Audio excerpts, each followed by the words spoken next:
Would you like free audiobooks? Click the link in the description. Question 1. A 72-year-old patient with congestive heart failure is showing signs of fluid overload. Which assessment finding would most likely indicate the need for immediate intervention by the nurse? A. Weight gain of 1 kilogram in the past 24 hours. B. Crackles heard halfway up both lung fields. C. Edema noted around the ankles and feet. D. Blood pressure of 150/90 millimeters of mercury. Answer: B. Crackles heard halfway up both lung fields.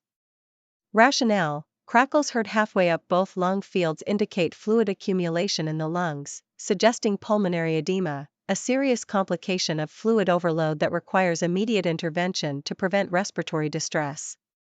While the other options are significant findings in a patient with fluid overload, they do not indicate an immediate need for intervention as much as the presence of crackles does, which suggests impaired gas exchange. Question 2. A nurse is planning care for a patient with a diagnosis of type 1 diabetes mellitus who is scheduled for a fasting blood glucose test. Which action is most appropriate for the nurse to include in the plan of care? A. Instruct the patient to consume a carbohydrate-rich meal the night before the test. B. Administer the usual dose of insulin as prescribed. C. Withhold all diabetes medications on the morning of the test. D. Ensure the patient consumes only clear liquids for 8 hours before the test. Answer: C. Withhold all diabetes medications on the morning of the test. Rationale: withholding all diabetes medications on the morning of the test is the most appropriate action to obtain accurate fasting blood glucose levels. Administering insulin or other diabetes medications could artificially lower the patient's blood glucose level, leading to inaccurate test results. The patient should fast, not consume clear liquids or specific meals, to ensure the test reflects the patient's true fasting glucose level. Question 3. A nurse is caring for a patient who has just undergone a total hip replacement. Which of the following actions should the nurse prioritize during the immediate postoperative period? A. Encourage the patient to ambulate with assistance. B. Maintain the patient in a low Fowler's position. C. Assess for signs of deep vein thrombosis, DVT. D. Apply a cold compress to the surgical site. Answer: C. Assess for signs of deep vein thrombosis, DVT. Rationale: in the immediate postoperative period after a total hip replacement, assessing for signs of DVT is a priority because of the high risk of blood clots due to immobility and the surgical procedure. Signs of DVT include pain, swelling, and redness in the affected limb. Early detection and treatment are crucial to prevent potentially life-threatening complications such as pulmonary embolism. Question 4. A patient presents to the emergency department with chest pain, diaphoresis, nausea, and shortness of breath. The ECG indicates ST segment elevation. What is the most appropriate nursing action? A. Prepare the patient for immediate coronary artery bypass graft, CABG, surgery. B. Administer sublingual nitroglycerin and aspirin. C. Initiate cardiopulmonary resuscitation, CPR. D. Provide oxygen therapy and prepare for thrombolytic therapy. Answer: D. Provide oxygen therapy and prepare for thrombolytic therapy. Rationale: the presentation and ECG findings are indicative of an ST segment elevation myocardial infarction, STEMI, a type of heart attack that requires immediate intervention to restore blood flow to the heart. Providing oxygen therapy and preparing for thrombolytic therapy, to dissolve the clot, are the most appropriate initial actions.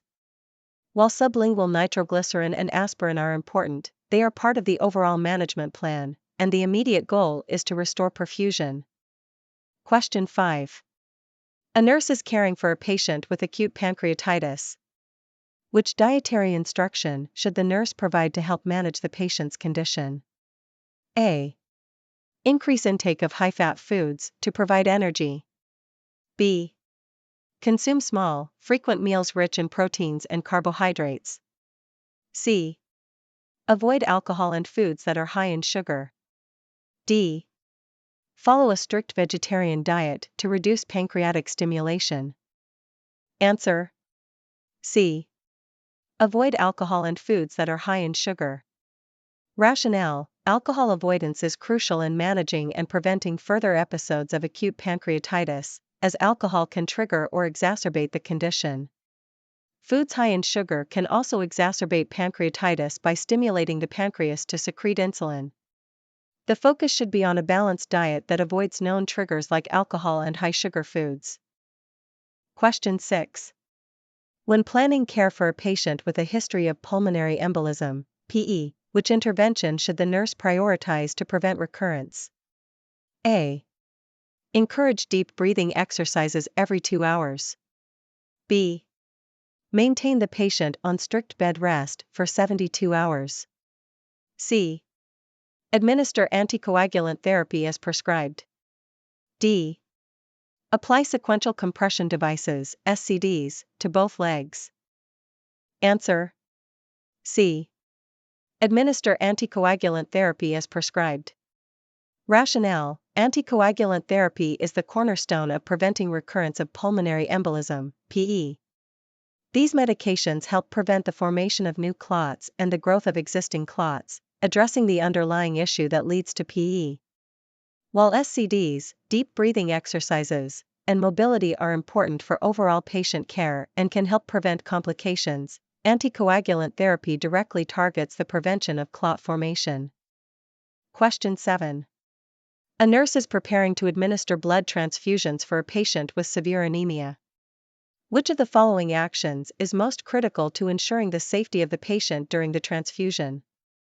A. Pre-medicate the patient with an antihistamine to prevent allergic reactions. B. Confirm the patient's identity and blood group compatibility with the blood unit. C. Infuse the blood product rapidly to quickly alleviate symptoms of anemia. D. Keep the patient in a semi-recumbent position throughout the transfusion. Answer: B. Confirm the patient's identity and blood group compatibility with the blood unit. Rationale: confirming the patient's identity and ensuring blood group compatibility with the blood unit are critical steps in preventing transfusion reactions, which can be life-threatening. Proper identification and compatibility checks directly prevent ABO incompatibility reactions, the most serious type of transfusion reaction.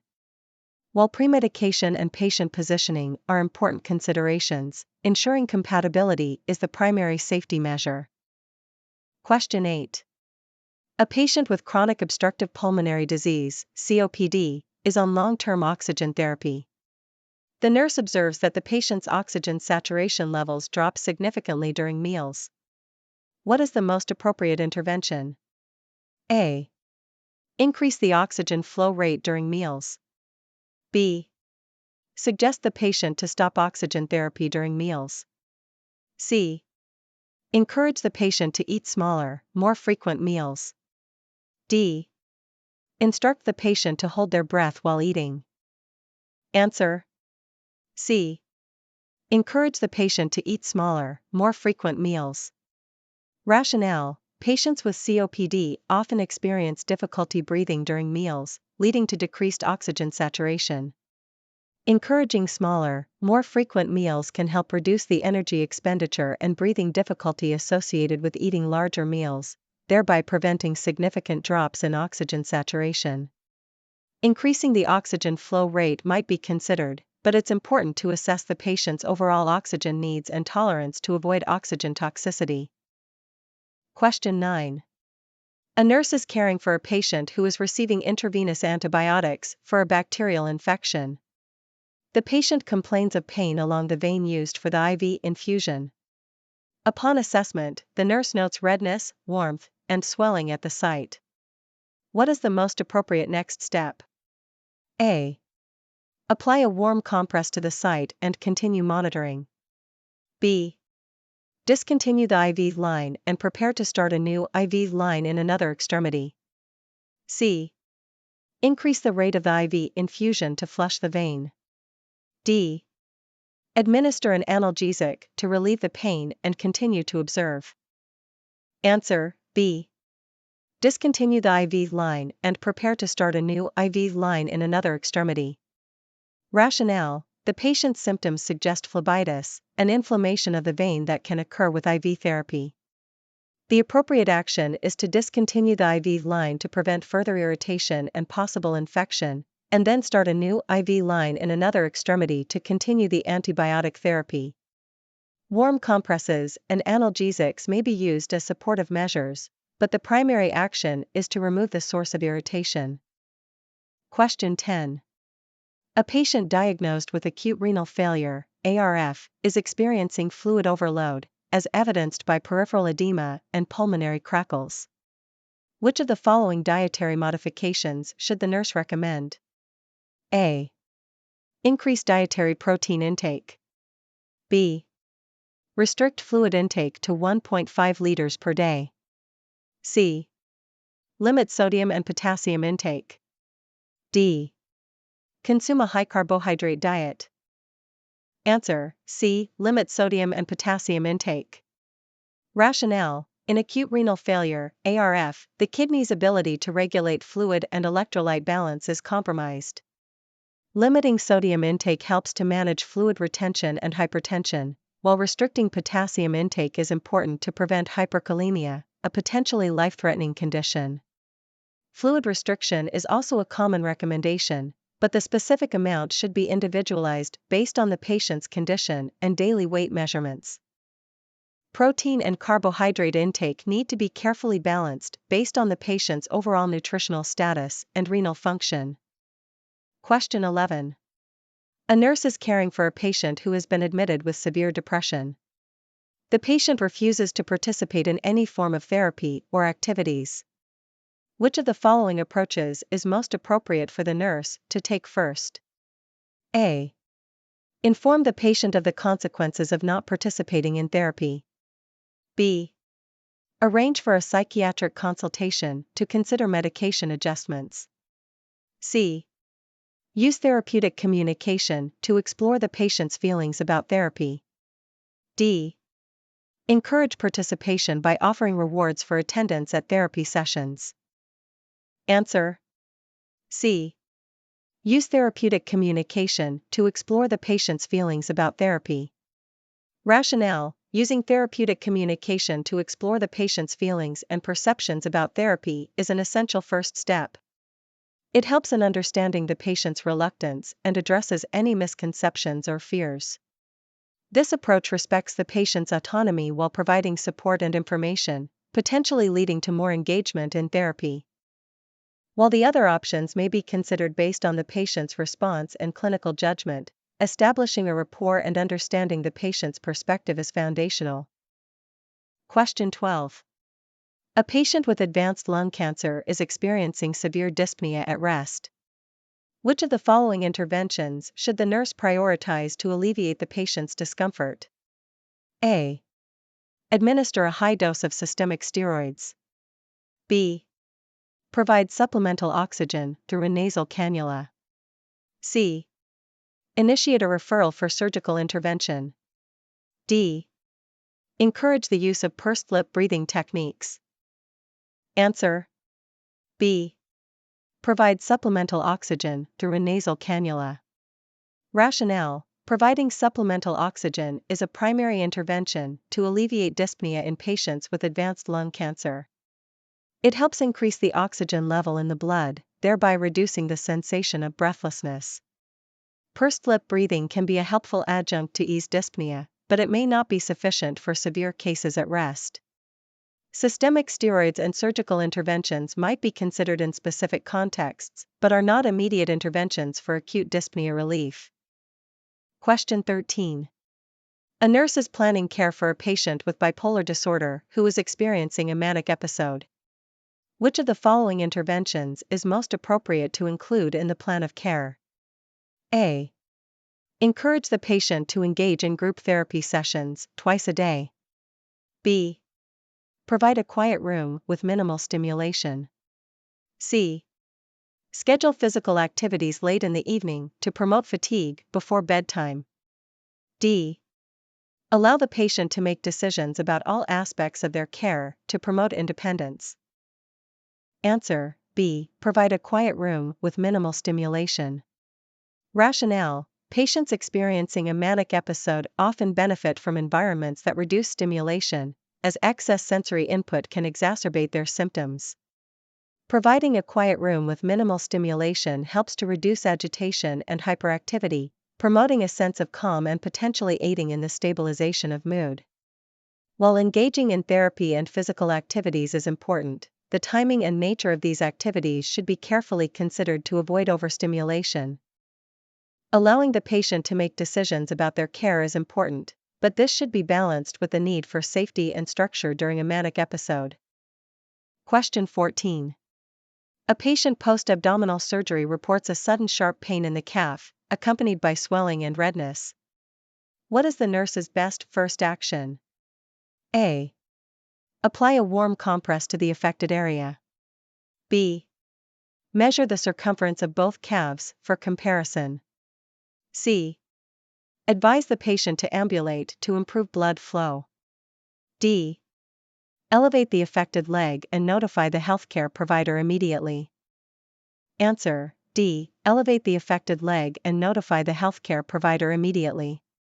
Rationale: the symptoms described are suggestive of a deep vein thrombosis, DVT, a serious complication that requires immediate medical attention.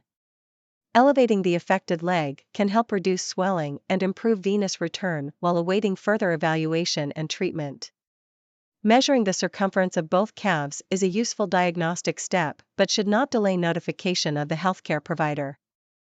Applying warm compresses and advising the patient to ambulate could potentially dislodge the clot, leading to a pulmonary embolism, and therefore should be avoided until DVT is ruled out.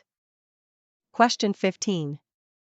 A nurse is caring for a patient with end-stage renal disease, ESRD, on hemodialysis. The patient has a high phosphorus level. Which dietary advice is most appropriate? A. Increase intake of dairy products. B. Consume more whole grains. C. Avoid cola drinks and processed foods. D. Include more citrus fruits in the diet. Answer: C. Avoid cola drinks and processed foods. Rationale: patients with ESRD often have difficulty excreting phosphorus, leading to hyperphosphatemia. Cola drinks and processed foods are high in phosphorus and should be avoided to help manage phosphorus levels. Dairy products and whole grains are also high in phosphorus and should be limited. Citrus fruits do not significantly affect phosphorus levels but do not specifically address hyperphosphatemia management. Question 16. A nurse is administering a blood transfusion to a patient and observes that the patient is developing urticaria, itching, and respiratory distress. What is the nurse's immediate action? A. Slow the rate of the transfusion and monitor the patient closely. B. Stop the transfusion, maintain the 4 with saline, and notify the healthcare provider. C. Administer an antihistamine to the patient and continue the transfusion at the same rate. D. Increase the rate of transfusion to complete it quickly and reduce exposure time. Question 16. Answer: B. Stop the transfusion, maintain the 4 with saline, and notify the healthcare provider. Rationale: the symptoms described are indicative of a transfusion reaction, which can be potentially life-threatening. The immediate action is to stop the transfusion to prevent further exposure to the triggering blood product, maintain the 4 line with saline to ensure venous access, and notify the healthcare provider for further assessment and management. Slowing the rate or continuing the transfusion could exacerbate the patient's reaction, and while antihistamines might be administered, they do not address the underlying cause of the reaction. Question 17. A nurse is assessing a patient who reports increased shortness of breath and fatigue. The patient has a history of heart failure.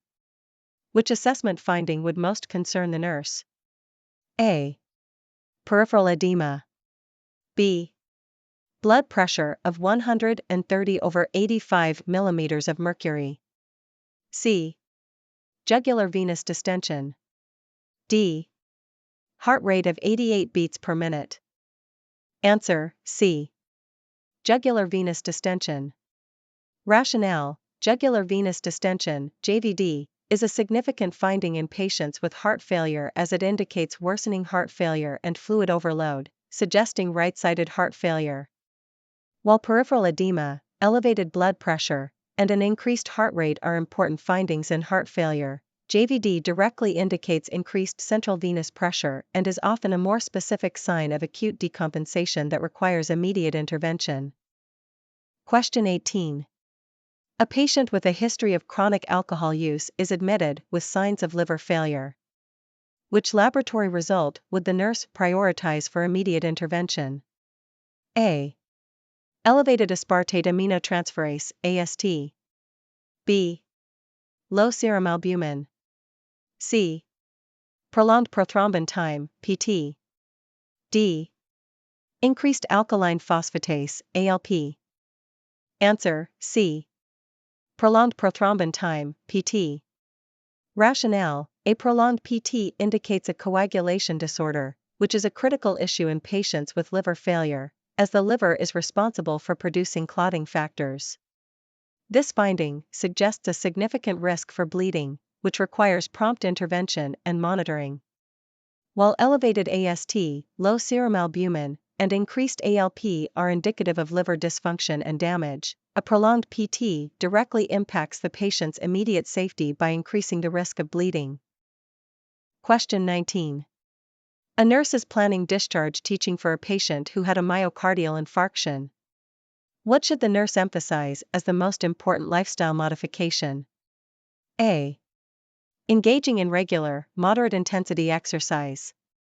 B. Following a strict vegetarian diet. C. Eliminating all forms of stress. D. Quitting smoking and avoiding secondhand smoke. Answer: D. Quitting smoking and avoiding secondhand smoke. Rationale: quitting smoking is the most critical lifestyle modification for patients recovering from a myocardial infarction.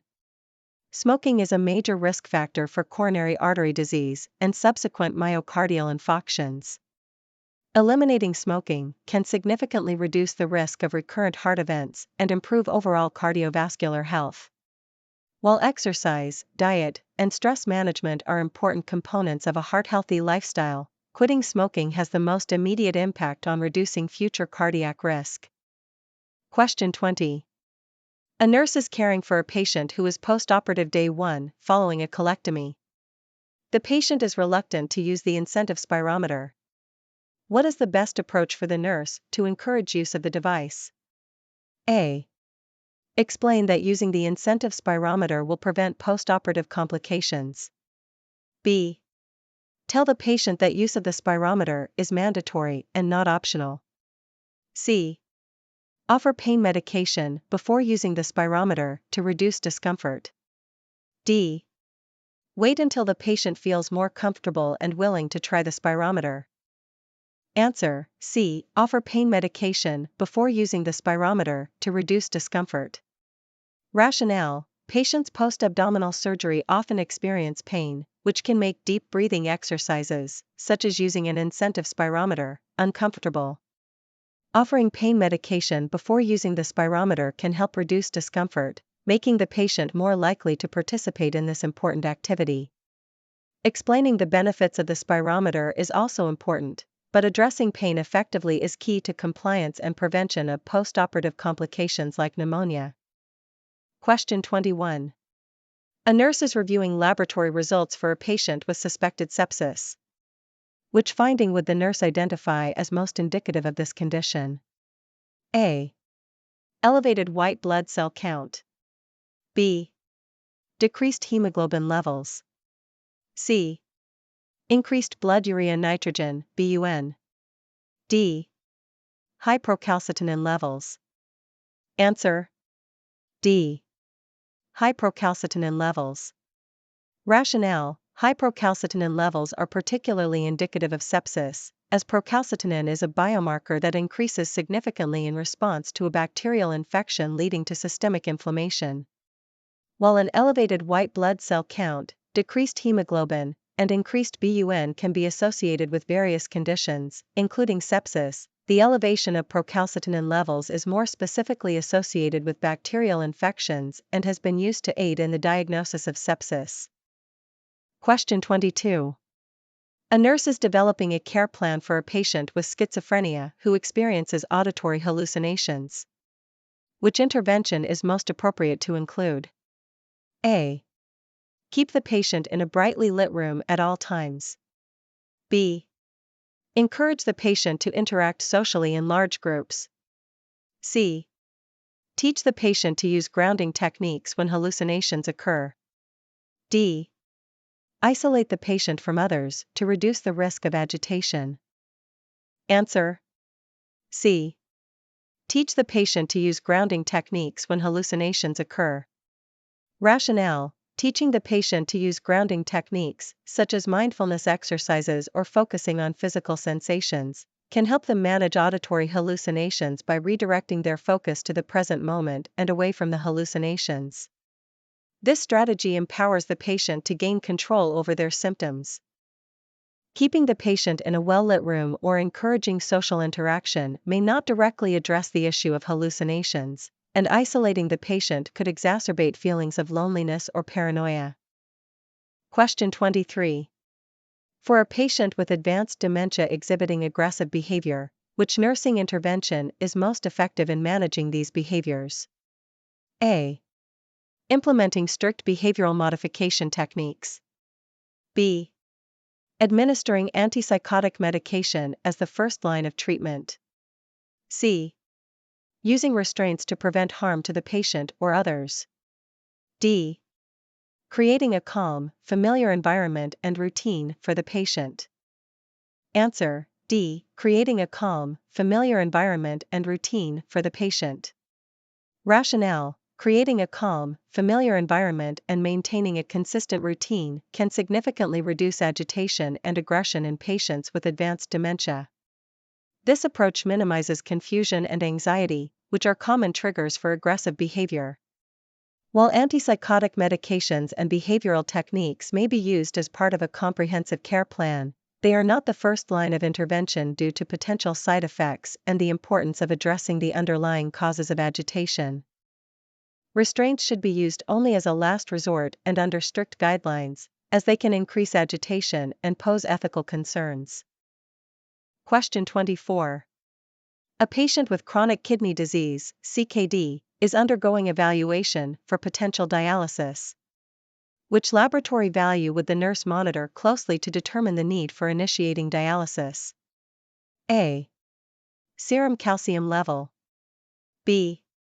Hemoglobin level. C. Serum potassium level. D. Glomerular filtration rate, GFR. Answer: D. Glomerular filtration rate, GFR. Rationale: the glomerular filtration rate, GFR, is a key indicator of kidney function and is used to stage chronic kidney disease and determine the need for dialysis. A significantly reduced GFR indicates that the kidneys are no longer able to effectively filter waste products from the blood, necessitating dialysis to perform this function.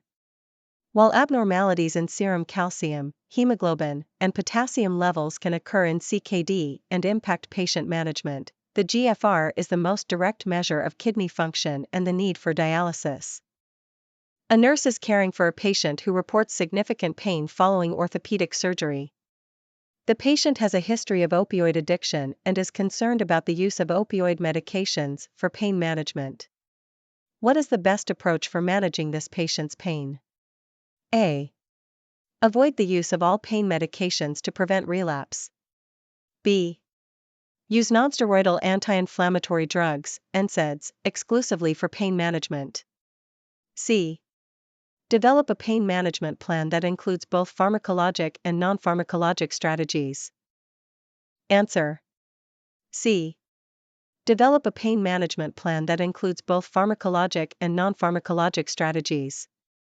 Rationale: developing a comprehensive pain management plan that includes both pharmacologic, such as NSAIDs and, if necessary, carefully monitored use of opioids, and non-pharmacologic strategies, such as ice, elevation, physical therapy, and relaxation techniques, is the best approach. This allows for effective pain management while addressing the patient's concerns about opioid use and the risk of relapse. Visit nursestudy.net for more nursing practice exams, care plans, and study guides.